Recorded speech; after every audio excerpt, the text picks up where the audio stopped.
Hey, welcome back to the channel. My name's Troy. I'm a biologist.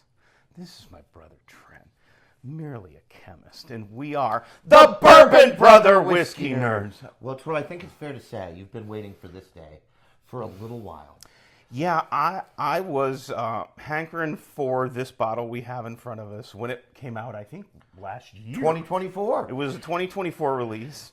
Troy is a big Old Forester fan. I am, Now, probably more so than you. Some of this is very well founded. We gush about Old Forester 100, right? Very drinkable. The single barrel proofs. Less than $30. Oh. The single barrel proofs rye. The Old Forester 100 rye is a great budget rye. Really nice rye. It's 2/3 or so rye. Really drinks well. The core group of, I think, the Old Forester lineup probably is what they call their Whiskey Row series. Correct, Right? which the 1924 is a part Well, of. they have the 1870 original batch. We tasted it on our 1897. distillery tour. I think it's fair to say it wasn't our favorite. Yeah. The 1897 bottled in bond, really Really a good top-notch bottled in bond. Runs you about $50, good stuff. Then you get into their 1910. I think that's a little lower in proof, like 93. Yep, double oaked. And that's the equivalent of like a double oaked, very similar to a Woodford double oaked, right? And that makes sense since they're both Brown-Forman companies. And then you've got the 1920. The 1920, the Prohibition style. Which is the high proof offering. Really, really nice offering. I think it's in the one, does it make it to 115, I think. 120 I think maybe? it's 115. 115, But- something like that. So, and it's very well liked by the bourbon community. And then last year they came out with this little bad boy, the 1924, which is a 10-year-old product. 10-year-old age stated. A little bit interesting because Old Forester is not exactly known for releasing super high-aged products. I think most of their products are in the 4-year range. 4, 6, 8 years, something like that. I think even the single barrel proofs are not much more than 8 years. I don't know. I don't think broadly they're age stated. They are They not. could be. That's an estimate. I mean, but since it's a single barrel, they could age stated. But I mean, this obviously age stated product, 10 years old, and was a little bit divisive. In the community. It was divisive for a couple reasons. Number one, it was divisive because it's 100 proof. It's not quite high proof stuff. No. It was also divisive because of the price point. Most of the Whiskey Row series hovers in that $50 to $60 range, which is pretty respectable. There's a lot of stuff in that range. And that's a good range to be more in. than 50, lower than 70, right? Like so. This at MSRP is 115, which is a pretty significant That's a jump. pretty big That's outlay. a big jump. Now, it's more than the 10 years per age statement, and I think some people, especially for what some of the whiskey nerds out there, and we consider ourselves among them, Absolutely. okay, would say is a lower proofed offering for a 10-year-old age-stated product. So it'll be interesting to see. We're big fans, again, Troy more than me perhaps, but we're big fans of the Old Forester profile, really malty notes. Checks in at 72% corn, 18% rye, 10% malted barley. So I rather like the malty notes. That's what I get on a lot of Old Forester. So it'll be interesting if this is a departure or it has the same mash bill, probably the same juice. Maybe it won't be a departure. By the way, we were so excited to talk about it. We forgot this is a fresh crack. Hey! This is Fresh Crack Friday. Fresh Crack Friday. Or whatever day you're watching. We don't care. Because it doesn't really matter. Yeah. So. But happy Friday to you. But- even if you're watching on a Tuesday, Friday's coming. Don't worry. That's right. And Friday's always coming. Have a pour when you get home on Tuesday. What do we get? We're not going to tell. We're not gonna tell. So yeah. So, In any case, it is a fresh crack. We'll let Troy open this. I Since did he start purchased it the bottle. so we don't look like idiots. Yeah, that on only camera. happened once. That's not a mistake we're going to make We again. have learned our lesson. Yeah, I know. We're learning on the job here. And we will give it a tip and a crack and another little tip. And we'll see how some Old Forester 1924 10-year does on the nose and the palate. Okay? This is obviously not everybody's in this price range. And you know what? If that's you, more understanding we could not be. We got lots of daily sippers we talk about. We have lots of budget offerings, underrated offerings we've talked about on the channel before. And we'll see how they go. Okay? This is some 1924 10-year. Let's check it out on the nose. Ooh. Well, there's that multi-profile. It's Old Forester. It You can oozes tell. Old Forester. Exudes Old Forester. In every whiff. a little bit of that cherry note. There's a nice red fruit note in here. I don't know what it is. Maybe- I think it's maybe- cherry. I almost want to say strawberry. Oh, but it could be. I initially got a burst of cherry off of it, so that's what I'm going with. I am pleased with the. I'm pleased that it's true to form, right? Like it's Correct. malty. It's not off profile. It's not off profile. No. It's malty. I'm getting some really rich. some nice oak notes. There's a lot of dark vanilla coming through for me here. I think it might almost make the transition to really toffee or creme brulee or. And you know what I'm getting? I'm getting oak. I'm getting a lot of almost some nice oak with some really light barrel funk. Like A little bit. like a rick house, right? Like Yep.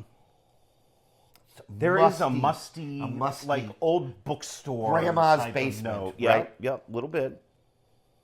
It But- smells. But the oak is fantastic. really nice. All right, folks, we're going in. Cheers.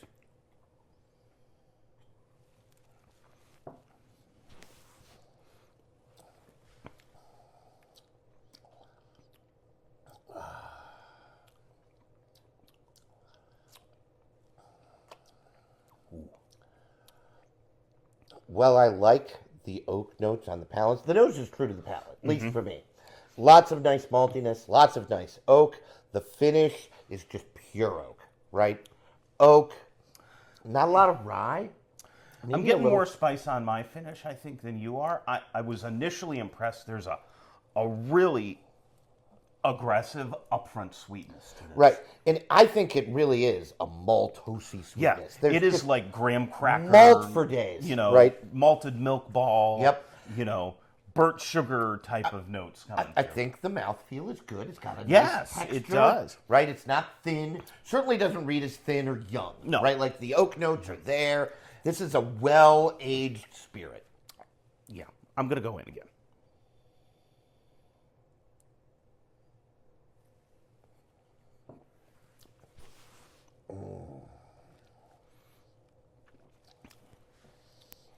Wow. Boy, that oak, it's the star here. I would not buy this. We'll put it back on camera here. I would not buy this if you don't like really oak-forward products. You're not going to like it. It's Yeah. not over-oaked, but there is a little bit of a touch of almost astringency. Yeah, and that could be the fresh crack that might tame Right. as it opens well, that's up. a good point, right? That We'll have might to see what tame, happens when it but- opens up. But I do think it verges on so oaky it would be turning off to some people. Correct. It's not a turn off to us No. because we're here for oak astringency. Mm-hmm. It is really hard to make an over oaked bourbon in our world. Yeah. Possible perhaps, but really hard because we're big fans of the Knob Creek 18 Oh, yeah. and Which is sweet oak for right. I mean, eons. it's just incredible, right? Like 12, 15, 18, 13-year-old stuff. We're here for it. I think part of the reason why they went with 100 proof was one, relative continuity, and also appeal to the masses. Right, they wanted to and make it- also, I think if it would have gotten much beyond 100, it could have been even more oak than it already is. It's certainly possible. It would have been this on a little bit of a steroid. Yeah. And it might have gone a little too far. Might have been really I off-putting. understand what the people that wanted more proof are saying. Right? Like, I don't, when you drink, this happened to me with Knob Creek 10 year, right? Which, and I mean the rye. So I'm Yeah, the switching- 10-year rye. I'm switching from bourbon to rye, which was also a release last year, and Troy and I really liked it. Now, it got some heat in the community for the same reason, only 100 proof. And we drank that and we're like, I get what these people are saying. This in cash strength would be out of this world. I'm not sure this in cash strength wouldn't be too much. For It some could be. people. It could be overpowering. It could be so astringent that it would be. So I understand really what the off-putting. people picking on the low proof, it's 100, mean, are saying, but I don't know. I don't dislike this. I think it reads it is what it is. It says Old Forester. You know what it tastes like? An Old Forester. Old product. Forester, yep. It says 10 year. You know what it tastes like? A 10 year. So if you're sensitive to those oak, tannic, astringent notes, this is probably not a pour for you. Because I feel it on my tongue. I can tell on the if bottom you get of my that palate. drying, tingling, Yep. it's still going on for me for the finish. But I really do think they did a good job balancing that out with the sweet notes. There's not a whole lot of spice that I'm picking up on this. I think for me, it's all oak. All of what I'm reading is spice. I can put in the category of wood notes. It's that maltosey oak, sweet oak note.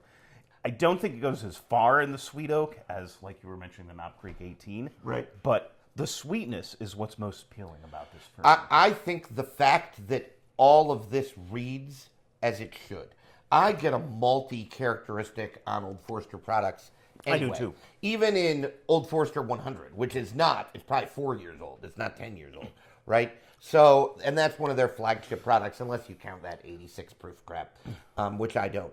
But so clearly I was going to get, I don't get as much of vanilla brown sugar. I even said on the nose, I got some toffee creme brulee sweetness, maybe even a malted milk ball. I don't get that on the palate. I feel it reads more fruit sweet to me than anything else. It's not and oak. It's not as, and I'm missing some of the cherry strawberry on the palate. I think people who disliked this didn't like the wood, right? And I get it, because on the palate, one could call it, if one wanted to be critical, sort of one note. It's all malty sweetness and oak. Now, that to me is a pretty tasty sip. But for some people, they could say, oh, it's very one note. The finish is pleasant. Mm-hmm. I like it. I want to take another sip. It smells very inviting. The It's nose very is great. nice, You had right? mentioned the mouthfeel, not too thin. No, it's very nice. Really, It's certainly not thin and young, obviously. I think they did a really good job with this. The big question is, does the juice live up to what they want you to pay for Is it? the juice worth the squeeze? As they is it say. worth $115? Well, I'm going to say something that Trent and I say often. I'm not mad I bought it. Right. I'm not mad I spent the money for it.